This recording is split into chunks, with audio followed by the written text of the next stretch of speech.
जय श्री कृष्णा।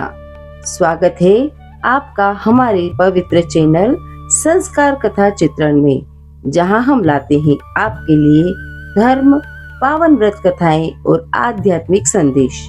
आज हम आपको सुनाएंगे एक महत्वपूर्ण और पुण्यदायी व्रत कथा। जी हाँ, इंदिरा एकादशी व्रत कथा जो आपके पितरों को मोक्ष प्रदान करती है। तो चलिए ध्यान लगाकर सुनते हैं पूरी कथा। जय श्री हरि। इंदिरा एकादशी का व्रत अश्विन मास की कृष्ण पक्ष की एकादशी तिथि के दिन रखा जाता है। इस व्रत का विशेष महत्व है। इस व्रत को करने से नीच योनि में पड़े पितरों को मोक्ष मिलता है। इंदिरा एकादशी के दिन पितरों के नाम से श्राद्ध कर्म करने के साथ साथ पद्म पुराण में वर्णित इंदिरा एकादशी व्रत कथा का पाठ करना चाहिए। आइए संपूर्ण व्रत कथा का वाचन करते हैं। बोलिए जय श्री हरि। धर्मराज युधिष्ठिर कहने लगे, हे मधुसूदन, अश्विन के कृष्ण पक्ष की एकादशी का क्या नाम है, इसकी क्या विधि है तथा क्या फल है, सो कृपा करके कहिए।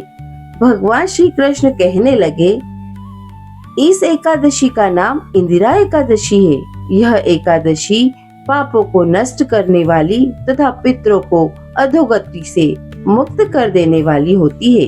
हे राजन, ध्यान पूर्वक इसकी कथा सुनो। इसके सुनने मात्र से ही वाजपेयी यज्ञ का फल मिलता है। प्राचीन काल में सतयुग के समय में महिष्मती नाम की एक नगरी में इंद्रसेन नाम का एक प्रतापी राजा धर्म पूर्वक अपनी प्रजा का पालन करते हुए शासन करता था। वह राजा पुत्र, पौत्र और धन आदि से संपन्न और विष्णु का परम भक्त था। एक दिन जब राजा सुख पूर्वक अपनी सभा में बैठा था, तो आकाश मार्ग से महर्षि नारद उतरकर उनकी सभा में आए। राजा उन्हें देखते ही हाथ जोड़कर खड़े हो गए और विधि पूर्वक आसन व अर्घ दिया।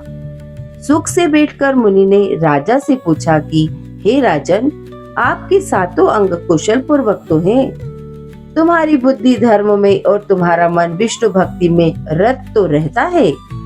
देवर्षि नारद की ऐसी बातें सुनकर राजा ने कहा, हे महर्षि, आपकी कृपा से मेरे राज्य में सब कुशल है तथा मेरे यहाँ यज्ञ कर्म आदि सुकृत हो रहे हैं। आप कृपा करके अपने आगमन का कारण कहिए। तब ऋषि कहने लगे, हे राजन, आप आश्चर्य देने वाली मेरे वचनों को सुनो। मैं एक समय ब्रह्मलोक से यमलोक को गया। वहाँ श्रद्धा पूर्वक यमराज से पूजित होकर मैंने धर्मशील और सत्यवान धर्मराज की प्रशंसा की।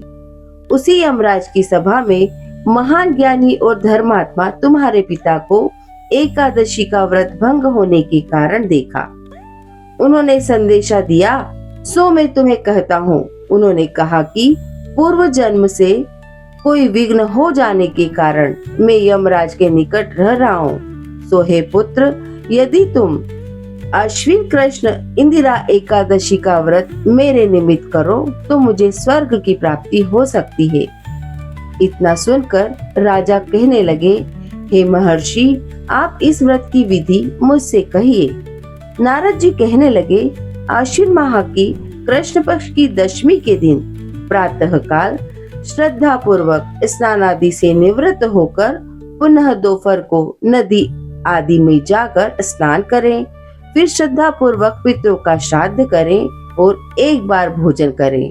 प्रातः काल होने पर एकादशी के दिन दातुन आदि करके स्नान करें। फिर व्रत के नियमों का भक्ति पूर्वक ग्रहण करता हुआ प्रतिज्ञा करें कि मैं आज संपूर्ण भोगों का त्याग कर निराहार एकादशी व्रत करूंगा। हे अच्युत, हे पुंडरीकाक्ष, मैं आपकी शरण में हूँ, आप मेरी रक्षा कीजिए।